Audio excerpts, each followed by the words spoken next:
Mais qu'est-ce qu'on fait ensuite? Est-ce que justement on cherche à perdre de la graisse puis gagner du muscle, ou plutôt l'inverse, à gagner du muscle ou perdre de la graisse?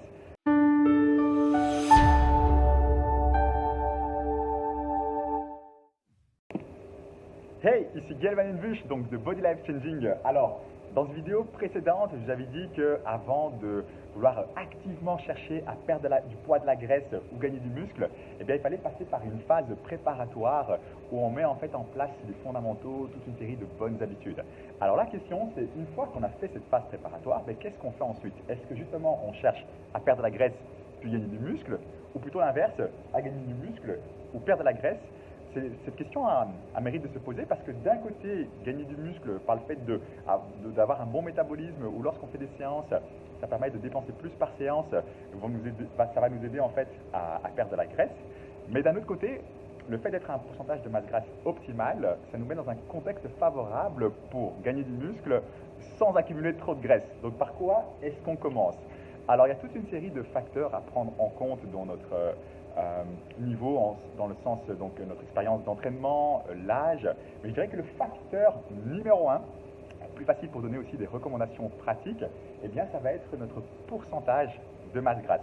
Alors pour faire très très simple, le pourcentage de masse grasse idéal, optimal pour un homme, c'est entre 10 et 20%. Pour une femme, il suffit de rajouter en fait 10%, donc entre 20 et 30%.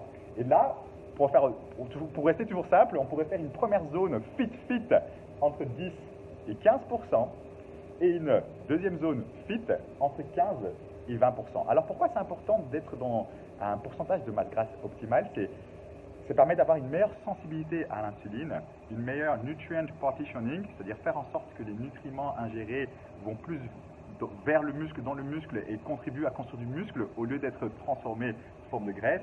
Mais en même temps, ça va permettre de contrôler, de baisser notre inflammation et aussi notre toxicité, puisque les toxines sont stockées en fait dans les cellules adipeuses, dans les cellules graisseuses. Donc en fait, donc en fait, on fonctionne mieux au niveau des hormones, ça fonctionne mieux, notamment tout ce que testostérone. Donc il y a des gens un peu extrémistes qui disent que tout ça fonctionne mieux entre 10 et 15%, autour de 12%. Maintenant, il n'y a pas beaucoup de gens qui arrivent à ce niveau-là. On a quand même des données qui montrent qu'en dessous de 20%, par exemple, la sensibilité à l'insuline est encore correcte. Donc une zone entre 15 et 20%, c'est plus réaliste. C'est toujours une zone fit. Donc dans un premier temps, moi je vous conseille de focaliser sur celle-ci parce que moi j'accompagne les personnes qui veulent améliorer leur composition corporelle et pas forcément dans une logique d'être low fat ou de participer à une compétition de bodybuilding, mais c'est plus dans une logique de santé, de se sentir bien, d'être content dans son corps et de se sentir bien.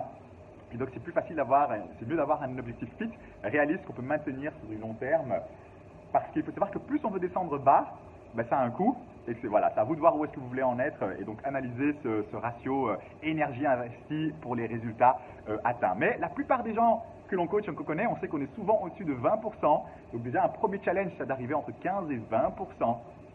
Dans un deuxième temps, si quelqu'un veut descendre plus bas, pourquoi pas, mais c'est bien un bon premier challenge. Alors, pour répondre concrètement donc à la question, si quelqu'un est skinny, dans le sens ce sont des gens très minces, qui ont difficile à prendre du poids et qui souvent sont à un pourcentage de masse grasse faible, eux peuvent directement rentrer dans une phase de muscle gain, lean gain, c'est-à-dire essayer de gagner du muscle sans accumuler trop de graisse, c'est normal d'en prendre dans le processus, et puis dans un second temps, ils repèrent de nouveau de la graisse. Si par contre, on est fat entre guillemets et que notre pourcentage de masse grasse est élevé, on est à 23, 24 ou plus, là, ça va être mieux justement de faire une phase cut où on perd de la graisse pour revenir dans ses valeurs optimales. Par exemple, on descend à 15%, c'était pas mal 15, donc même 17, 18. Ce qui fait qu'à partir de là, si on veut, on peut rentrer dans une phase de prendre du muscle et d'arriver par exemple de nouveau à... Alors si quelqu'un est parti de 15, il va monter jusqu'à 18, et puis il va refaire une fat loss, cut, il va redescendre à 15. 18, 15, ou alors 17, quelqu'un qui partirait de 17 ou de 18, il va monter à 20 et revenir à 17. Monter à 20, revenir à 17. Donc c'est à chacun de voir par rapport à l'idéal, où est-ce qu'il en est et où est-ce qu'il a envie d'être, où est-ce qu'il se sent confortable. Et si on est un skinny fat, là c'est un peu plus compliqué dans le sens que c'est quelqu'un un skinny fat, c'est quelqu'un qui est mince, mais qui a un pourcentage de masse grasse autour de 18, 20, voire plus. Donc s'il veut prendre du muscle, il risque de prendre aussi de la graisse. Et s'il veut perdre la graisse, il reste de perdre du muscle, mais il n'en a pas beaucoup.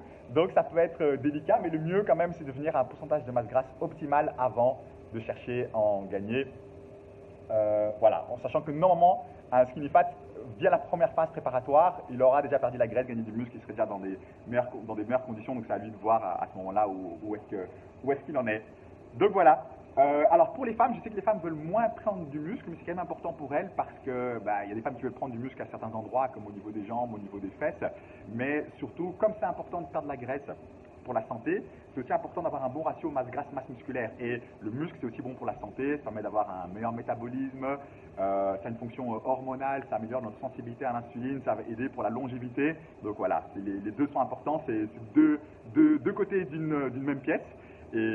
Et voilà, donc ça c'est pour répondre à la question. En résumé, l'idéal c'est tant qu'on est entre 10 et 20% pour un homme et entre 20 et 30% pour une femme. Si on veut, on peut chercher à gagner du muscle. Sinon, il vaut mieux chercher à d'abord perdre de la graisse. Et la plupart des gens, c'est plutôt ça. Descendre à un pourcentage de masse grasse optimal. Et puis là, on peut chercher à prendre du muscle. Et dès qu'on reprend 1, 2, 3%, hop, on redescend, on prend du muscle et ainsi de suite. Voilà, écoutez bien à vous et à très bientôt.